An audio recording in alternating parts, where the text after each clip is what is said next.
2 Chronicles 27. Jotham was 25 years old when he became king, and he reigned 16 years in Jerusalem. And his mother's name was Jerusha, the daughter of Zadok.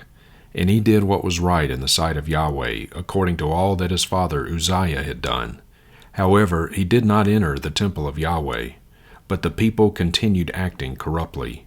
He built the upper gate of the house of Yahweh, and he built extensively the wall of Ophel. Moreover, he built cities in the hill country of Judah, and he built fortresses and towers on the wooded hills. He fought also with the king of the sons of Ammon, and prevailed over them. So the sons of Ammon gave him during that year 100 talents of silver, 10,000 cores of wheat, and 10,000 of barley.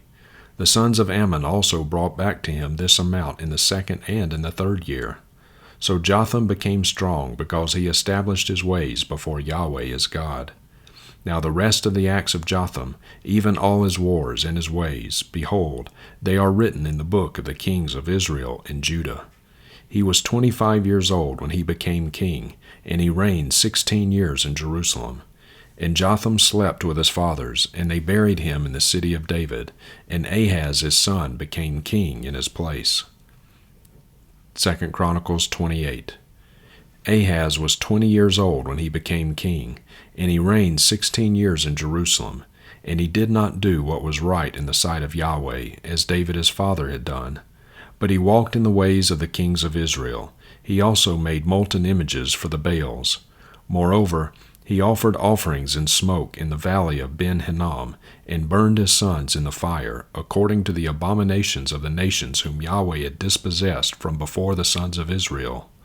He also sacrificed and offered offerings in smoke on the high places, and on the hills, and under every green tree. So Yahweh his God gave him into the hand of the king of Aram, and they struck him, and carried away from him a great number of captives, and brought them to Damascus. And he was also given into the hand of the king of Israel, who struck him with a great slaughter. Indeed, Pekah the son of Remaliah killed in Judah 120,000 in one day, all men of valor, because they had forsaken Yahweh, the God of their fathers. And Zichri, a mighty man of Ephraim, killed Messiah, the king's son, and Azrikam, the ruler of the house, and Elkanah, the second to the king. Then the sons of Israel carried away captive of their brothers 200,000 women, sons and daughters. And they plundered also a great deal of spoil from them, and brought the spoil to Samaria. But a prophet of Yahweh was there, whose name was Oded.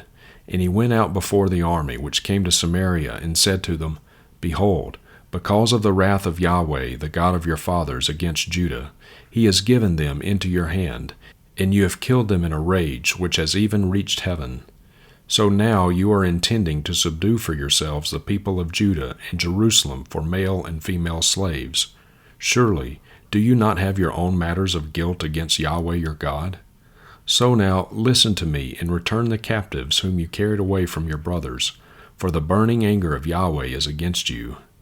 Then some of the heads of the sons of Ephraim, Azariah the son of Johanan, Berechiah the son of Meshelemith, Jehezkiah the son of Shallum, and Amasa the son of Hadlai, arose against those who were coming from the engagement of the army, and said to them, You must not bring the captives in here, for you are intending to bring upon us guilt against Yahweh, adding to our sins and our guilt. For our guilt is so great that his burning anger is against Israel. So the armed men left the captives and the plunder before the commanders and all the assembly. Then the men who were designated by name arose, took hold of the captives, and they clothed all their naked ones from the spoil, and they gave them clothes and sandals, fed them and gave them drink, anointed them with oil, led all their feeble ones on donkeys, and brought them to Jericho, the city of palm trees, to their brothers. Then they returned to Samaria. At that time King Ahaz sent to the kings of Assyria for help. Indeed, again the Edomites had come and struck Judah and carried away captives. And the Philistines also had raided the cities of the Shephelah and of the Negev of Judah, and had captured Beth-Shemesh, Aijalon, Gederoth, and Socoh, with its towns, Timnah with its towns, and Gimzo with its towns, and they settled there. For Yahweh humbled Judah because of Ahaz king of Israel, for he had caused it to be out of control in Judah, and was very unfaithful to Yahweh. So Tilgath-Pilneser, king of Assyria, came against him and distressed him instead of strengthening him. Although Ahaz took a portion out of the house of Yahweh, and out of the house of the king and of the princes, and gave it to the king of Assyria, it did not help him. Now in the time of his distress, this same king Ahaz became yet more unfaithful to Yahweh. Indeed, he sacrificed to the gods of Damascus which had struck him, and said, Because the gods of the kings of Aram helped them, I will sacrifice to them, that they may help me. But they became the stumbling of him and all Israel. Ahaz gathered together the utensils of the house of God. Then he cut the utensils of the house of God in pieces, and he closed the doors of the house of Yahweh, and made altars for himself in every corner of Jerusalem. Now in each and every city of Judah he made high places to offer offerings and smoke to other gods, and provoked Yahweh, the God of his fathers, to anger. Now the rest of his acts and all his ways, from first to last, behold, they are written in the book of the kings of Judah and Israel. So Ahaz slept with his fathers, and they buried him in the city, in Jerusalem, for they did not bring him into the tombs of the kings of Israel. And Hezekiah his son became king in his place. Revelation 14. Then I looked, and behold, the Lamb was standing on Mount Zion, and with him 144,000, having his name and the name of his Father written on their foreheads. And I heard a voice from heaven, like the sound of many waters, and like the sound of loud thunder. And the voice which I heard was like the sound of harpists playing on their harps. And they sang a new song before the throne, and before the 4 living creatures and the elders. And no one could learn that song except the 144,000 who had been purchased from the earth. These are the ones who are not defiled with women, for they are virgins. These are the ones who follow the Lamb wherever he goes. These have been purchased from among men as firstfruits to God and to the Lamb. And no lie was found in their mouth. They are blameless. Then I saw another angel flying in mid-heaven, having an eternal gospel to proclaim to those who inhabit the earth, and to every nation and tribe and tongue and people. And he said with a loud voice, Fear God and give him glory, because the hour of his judgment has come. Worship him who made the heaven and the earth and the sea and springs of waters. And another angel, a second one, followed, saying, Fallen, fallen is Babylon the Great, she who has made all the nations drink of the wine of the wrath of her sexual immorality. Then another angel, a third one, followed them, saying with a loud voice, If anyone worships the beast and his image, and receives a mark on his forehead or on his hand, and he also will drink of the wine of the wrath of God, which is mixed in full strength in the cup of his rage, and he will be tormented with fire and brimstone in the presence of the holy angels and in the presence of the Lamb. And the smoke of their torment goes up forever and ever. They have no rest day and night, those who worship the beast and his image, and whoever receives the mark of his name. Here is the perseverance of the saints who keep the commandments of God in their faith in Jesus. And I heard a voice from heaven saying, Write, Blessed are the dead who die in the Lord from now on. Yes, says the Spirit, so that they may rest from their labors, for their deeds follow with them. Then I looked, and behold, a white cloud, and sitting on the cloud was one like a son of man, having a golden crown on his head and a sharp sickle in his hand.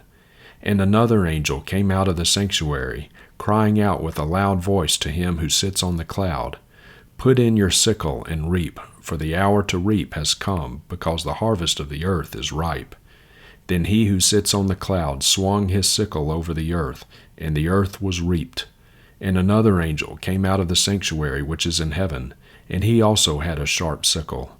Then another angel, the one who has authority over fire, came out from the altar, and he called with a loud voice to him who had the sharp sickle, saying, Put in your sharp sickle, and gather the clusters from the vine of the earth, because her grapes are ripe. So the angel swung his sickle to the earth, and gathered the clusters from the vine of the earth, and threw them into the great winepress of the wrath of God. And the winepress was trodden outside the city, and blood came out from the winepress up to the horses' bridles, for a distance of 1,600 stadia. Zechariah 10. Ask rain from Yahweh at the time of the late rain, Yahweh who makes the storm clouds, and he will give them showers of rain, the plant in the field to each man. For the teraphim speak wickedness, and the diviners behold false visions, and speak worthless dreams. They comfort in vain. Therefore the people journey like sheep. They are afflicted because there is no shepherd. My anger burns against the shepherds, and I will visit punishment upon the male goats. For Yahweh of hosts has visited his flock, the house of Judah, and will make them like his splendid horse in battle. From them will come the cornerstone, from them the tent peg, from them the bow of battle, from them every good taskmaster, all of them together. And they will be as mighty men, treading down the enemy in the mire of the streets in battle. And they will battle, for Yahweh will be with them, and the riders on horses will be put to shame. I will make the house of Judah mighty, and I will save the house of Joseph, and I will cause them to return, because I have had compassion on them. And they will be as though I had not rejected them. For I am Yahweh their God, and I will answer them. And Ephraim will be like a mighty man, and their heart will be glad, as if from wine. Indeed, their children will see it and be glad. Their heart will rejoice in Yahweh. I will whistle for them to gather them together, for I have redeemed them. And they will be as numerous as they were before. And I will sow them among the peoples, and they will remember me in far countries. And they with their children will live and turn back. Then I will cause them to return from the land of Egypt, and gather them from Assyria. And I will bring them into the land of Gilead and Lebanon, until no room can be found for them.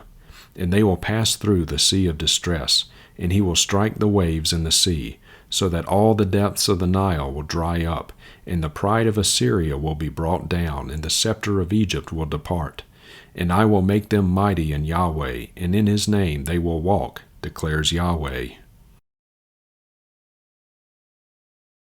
John 13. Now before the feast of the Passover, Jesus, knowing that his hour had come that he would depart out of this world to the Father, having loved his own who were in the world, he loved them to the end. And during supper, the devil, having already put it into the heart of Judas Iscariot, the son of Simon, to betray him, Jesus, knowing that the Father had given all things into his hand, and that he had come forth from God and was going back to God, got up from supper and laid aside his garments, and taking a towel, he tied it around himself. Then he poured water into the wash basin and began to wash the disciples' feet and to wipe them with the towel which he had tied around himself. So he came to Simon Peter. He said to him, Lord, are you going to wash my feet? Jesus answered and said to him, What I am doing you do not realize now, but you will understand afterwards. Peter said to him, You will never wash my feet, ever. Jesus answered him, If I do not wash you, you have no part with me. Simon Peter said to him, Lord, not only my feet, but also my hands and my head. Jesus said to him, He who is bathed needs only to wash his feet, but is completely clean. And you are clean, but not all of you. For he knew the one who was betraying him. For this reason he said, Not all of you are clean. So when he had washed their feet and taken his garments and reclined at the table again, he said to them, Do you know what I have done to you? You call me teacher and Lord, and you are right, for so I am. If I then, the Lord and the teacher, washed your feet, you also ought to wash one another's feet. For I gave you an example that you also should do as I did to you. Truly, truly, I say to you, a slave is not greater than his master, nor is one who is sent greater than the one who sent him. If you know these things, you are blessed if you do them. I do not speak about all of you. I know the ones I have chosen, but that the scripture may be fulfilled. He who eats my bread has lifted up his heel against me. From now on I am telling you before it occurs, so that when it does occur, you may believe that I am he. Truly, truly, I say to you, he who receives anyone I send receives me, and he who receives me receives him who sent me. When Jesus had said these things, he became troubled in spirit, and bore witness and said, Truly, truly, I say to you, that one of you will betray me. The disciples began looking at one another, perplexed about whom he spoke. There was reclining on Jesus' bosom one of his disciples, whom Jesus loved. So Simon Peter gestured to him to inquire, "Who is the one of whom he is speaking?" He, leaning back thus on Jesus' bosom, said to him, "Lord, who is it?" Jesus answered, "He is the one for whom I shall dip the piece of bread and give it to him." So when he had dipped the piece of bread, he took and gave it to Judas, the son of Simon Iscariot. And after the piece of bread, Satan then entered into him. Therefore Jesus said to him, "What you do, do quickly." Now no one of those reclining at the table knew for what purpose he had said this to him. For some were thinking, because Judas had the money box, that Jesus was saying to him, "Buy the things we have need of for the feast," or else that he should give something to the poor. So after receiving the piece of bread, he went out immediately, and it was night. Therefore, when he had gone out, Jesus said, "Now is the Son of Man glorified, and God is glorified in him. If God is glorified in him, God will also glorify him in himself, and will glorify him immediately. Little children, I am with you a little while longer. You will seek me, and as I said to the Jews, now I also say to you, where I am going, you cannot come.